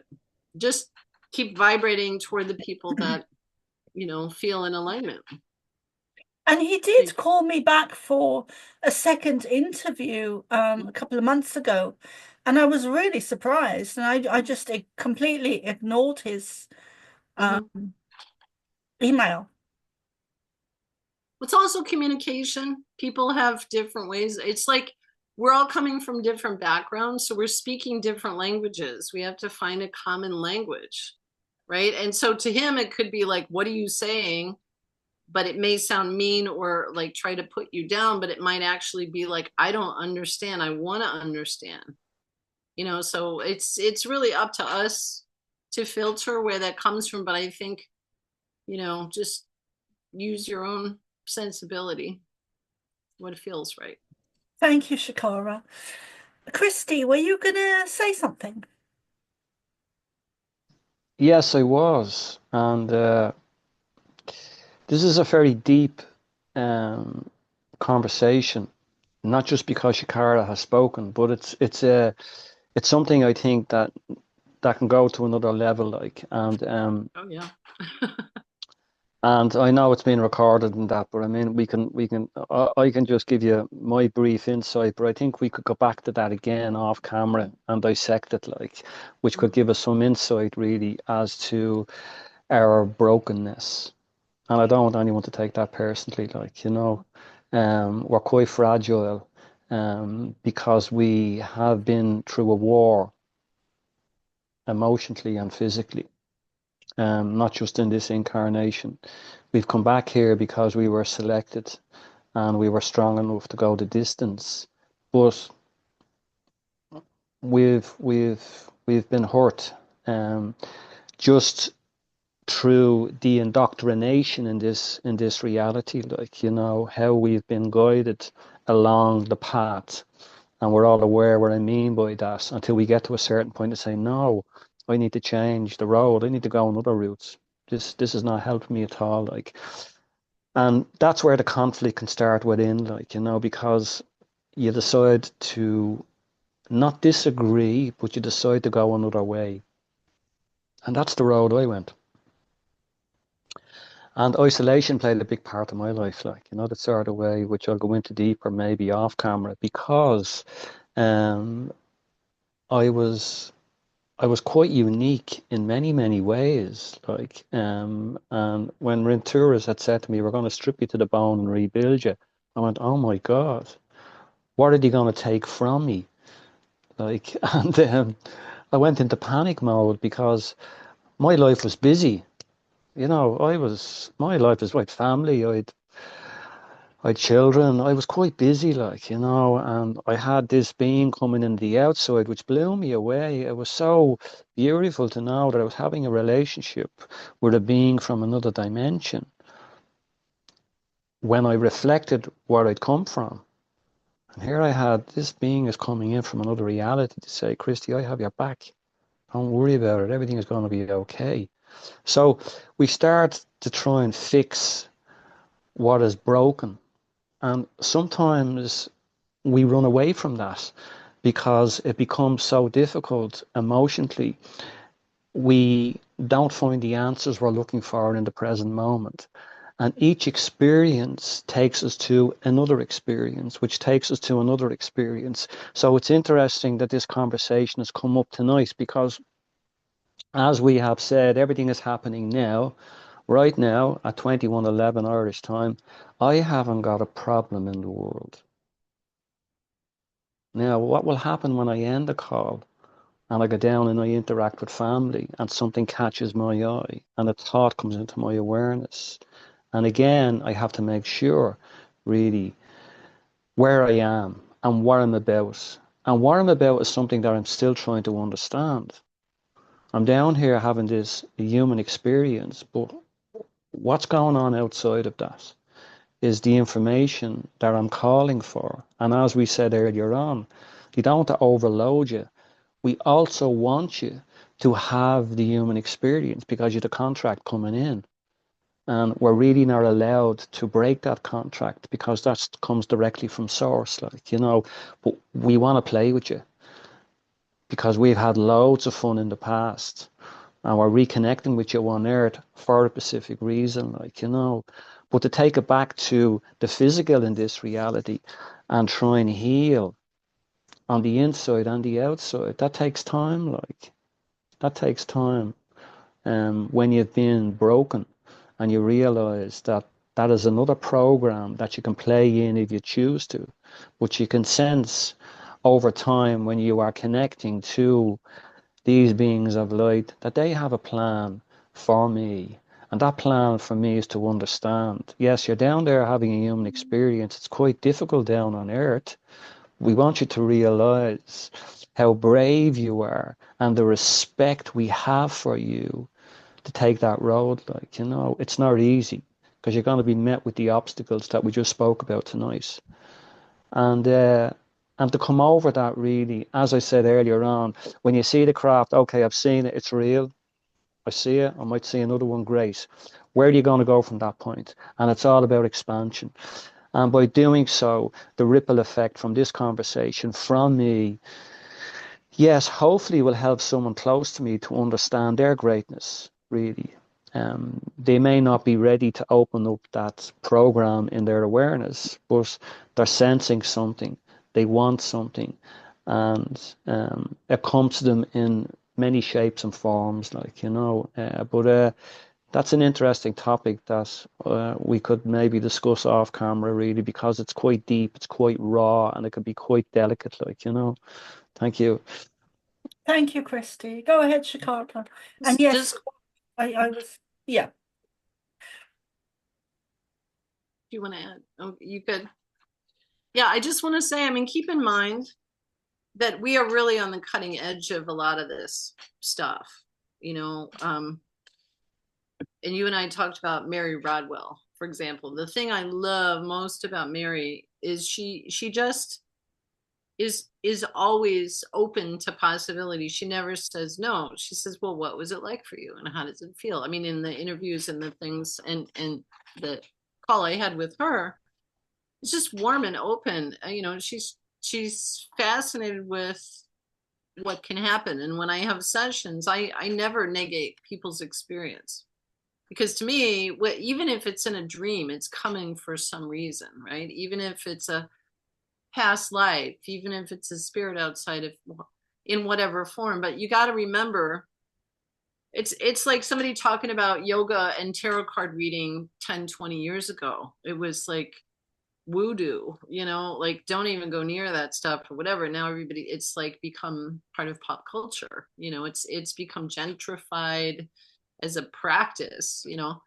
And there are people that do really, really deep intuitive spiritual work with that stuff, and then people that, you know, take a weekend course and pop in and, you know, do it. So I mean, there's a whole levels of the learning and the practice of all this and the living of all this stuff. But when you're talking about star people, light language, Bigfoot, you know, elementals connecting with trees and the earth and everything, I mean, it's like, on one hand, you're talking about the ancient ceremonial stuff that indigenous people, that the first people did, that we all did, that we all knew. And I think we were probably all of that.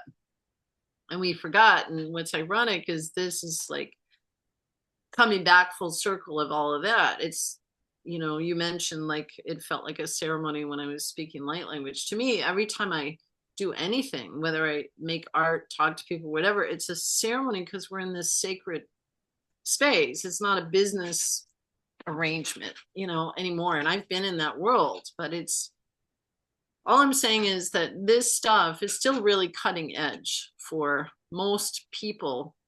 But in the last couple of months, even, you know, I'm seeing Bashar going mainstream and all these people sharing videos of, you know, people seeing starships and walking around Sasquatch and, you know, whatever, seeing fairies. And it's becoming part of normal mainstream culture now, and all the UAPs and all the stuff, at least that's happening here with the panels. And, you know, it's not as weird as it is, to the point where there's a tipping point right now where people, even if they're non-believers, they're seeing enough people talking about ETs and chips and everything that, you know, it's giving me more confidence to just speak about it. But each time, what Christy was saying, each time each of us shares, somebody out there that's scared to do it or that feels embarrassed will be empowered to share their story. I mean, my hope is that somebody watching this will be inspired to listen to themselves, tap in, and, you know, whatever. So but it's, you know, we're doing something that's pretty radical, new still. Yeah. Thank you so much, you guys. And I guess we should, I mean, it's at 9:20. I could, we could, I know we could go for hours, but Denis, would you like to add anything?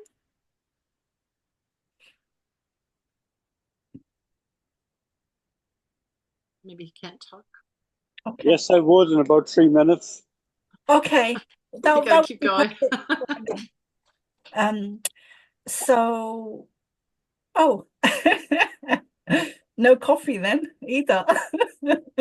That's funny. Okay. So, she needs her coffee.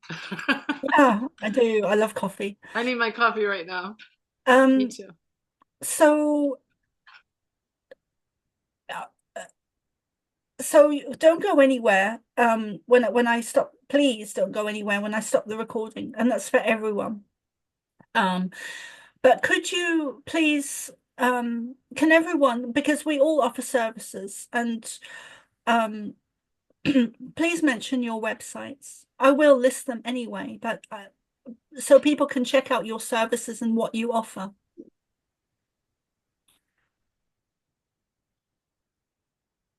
To go first? You mean us? Us people? Yes. People in the audience would like to share, please do. So shakaratosha.com, it's my name.com. And real quickly, I offer personal sessions, many different types. I just expanded all these different personal sessions. So I can do a reading or guidance, career, family, also all these ceremonies that I'm starting to do, end of life, life transition, et cetera, and performances and stuff. So I'm very much available now, going back online to do public speaking, online conferences, home gatherings. I'm going to start traveling again all over. I'm seeing that I'm traveling all over the world, actually. So I might come to Dublin and see you guys. But as I'm rolling out these books and everything, and big new things are happening. So anyway, it's myname.com, and I'd love to connect, or please sign up for my newsletter, because I give a lot of perks and discounts and certain messages just for that audience. So yeah, thank you. Thanks for letting me share that.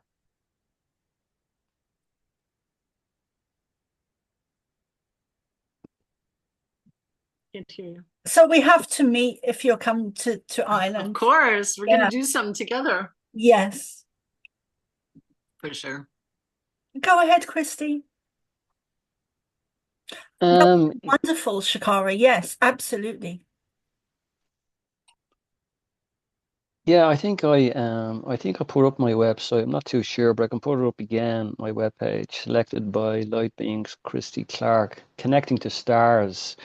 I'll put it up on the page later. Yeah, I offer services on that page again. I offer one-to-one guidance, and I offer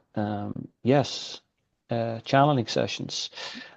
So yeah, anyone that's interested has a choice, really. Sessions last one-to-one lasts about an hour.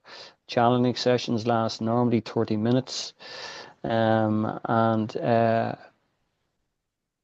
I come in on the website on a donation based only. And the reason I do that is I know there has to be an exchange, and I understand that.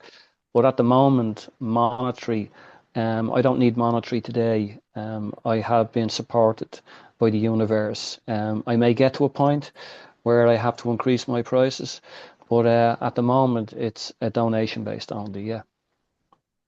So, yeah. Fantastic. And Denis, would you like to share your website?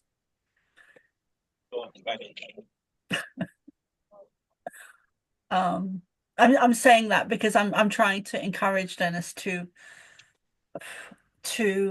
actually get his website online, because he's very gifted in the healing, very gifted in the healing, and in other areas as well, and kind of needs to step up to the plate. And forgive me for saying that. So I also offer readings and a whole lot of things. If you'd like to check me out and join my Substack, it's free or paid versions. You can find most of the information on Substack, or most of what I'm doing. I have started to offer new services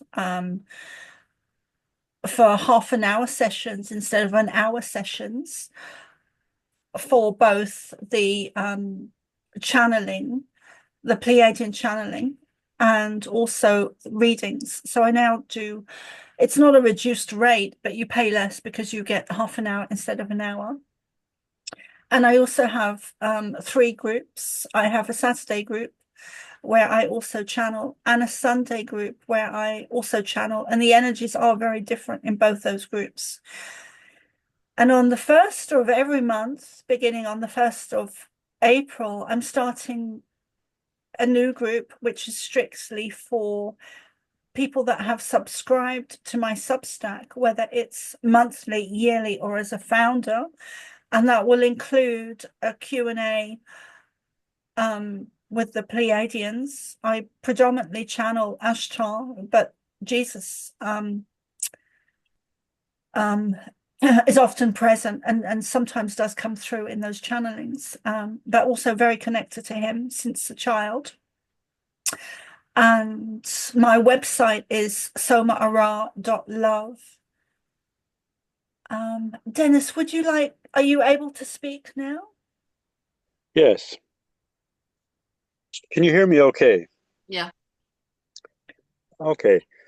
So to go back to the story of when you were interviewed by someone and the person was not just, it wasn't that they were not friendly or not supportive, they were actually antagonistic and belittling and such. And that is unpleasant, of course. Now, at a human level, it's very understandable and natural to be upset, disappointed, hurt in that. And then at that human 3D level, there are different techniques to deal with that. How to stay calm, how to make your point and stand your ground. There are skills and techniques on that. But more importantly, I want to leave that part aside. So there, clearly, emotionally, you're hurt. Your ego is hurt, and you have this feeling of pain and shock and indignation. And that's all the human stuff. So it's just worthy to, and then that it was pointed out earlier by Christy that this just shows our frailty, not you personally, of the human condition, because we all have traumas. We all have a history of painful experiences, and then things can happen in life that trigger them. And so then the past unhealed emotion in the body can get triggered, and we can have this strong response to it. But coming to a higher overview of it as immortal being that is God fractal, I am presence that dwells in the fifth dimension and higher, to understand that you have chosen this experience. And Shakara has pointed out how you who are being victimized or in strife, other people can relate with that and see you as the hero, and it can strengthen them in their own life and struggle. But it points to that there is healing needed, you know.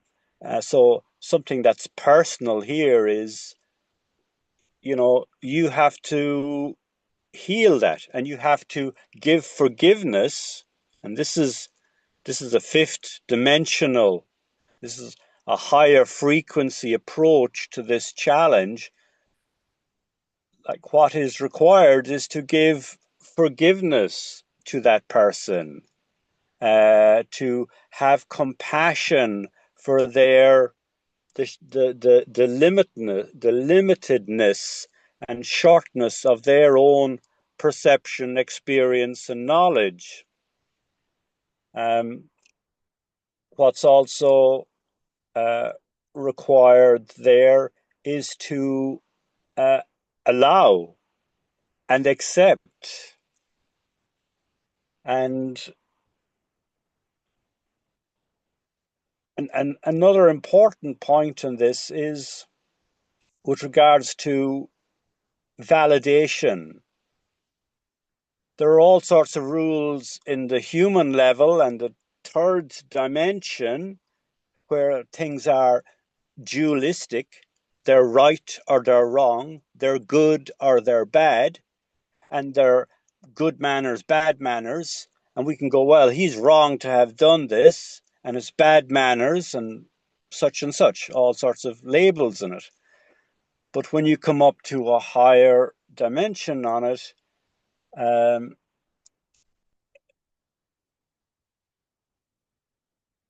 it's important to accept it, and validation, don't look for it from another person. Validation has got to come from within. And what is within? Within is your immortal divine self, which is connected to the all that is, connected to Mother God and Father God, connected to your ancestors, connected to your starseed families. And here you have this mission or purpose, and there is lesson here.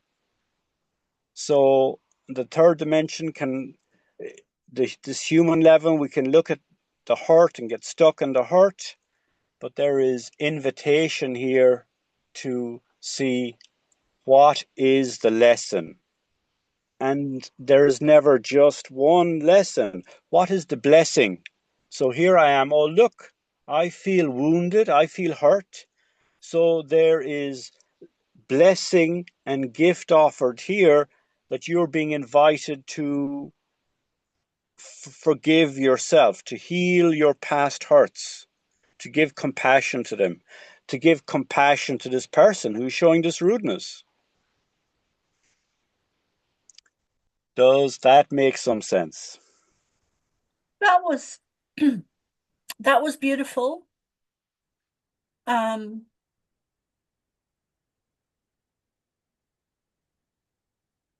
Yeah, that was beautifully said. Thank you.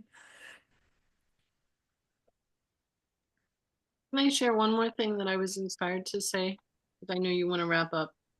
Everything that Denis said, I absolutely believe. It's a law of attraction, law of balance. It's something that's actually strengthening us. And usually what I've found in the long run is that the people that have the hardest challenges in life have the biggest mission. They have the biggest purpose. So if you turn it around, instead of feeling victimized, and I don't mean you, I mean anybody, when you step out of that, oh, they're trying to hurt me, oh, I feel so bad, or they don't like me or something, and you don't worry about that anymore. That's I don't know, a big part of the experience of why that stuff happens. It's actually there to make you stronger. You know, when I just want to say though, as women, it's a little bit it's an even, I won't say touchy or sensitive topic, but because women are so empathic, there's a little different flavor that happens with women because of what we've experienced as a collective and because of something in our bodies, you know. Thank you, Shakara, for bringing that up, because there is a difference within. Yeah, it is. So women are a little bit more sensitive, so we approach things a different way. There's a little more cautiousness, a little, you know, there's a lot of layers, or we take things on. We've been taught, I mean, it's 90% of it I think is programming, and the other part is our energetic field, or how we process emotions a little bit differently, that kind of thing. I just want to throw that in because that is a factor, I think, in how women interact, or, you know, it's not a men versus women thing, but it's something to keep in mind. So what Denis was saying, I absolutely believe and support everything that he was saying. It's truth all the way through. And at the same time, there's this other layer as a woman that we have to navigate, which is a whole other conversation.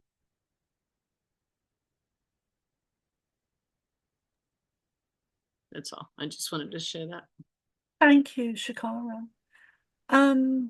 Okay, so I think I think we should just call it an evening there, because it's 9:34 here now. And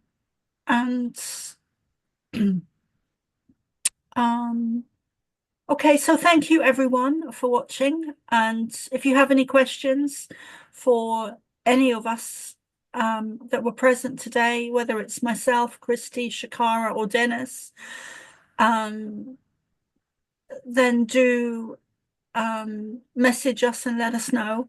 I will share Denis's Facebook if you would like some healing, because he doesn't have a website yet. So thank you everyone. We shall see you all very soon, and blessings to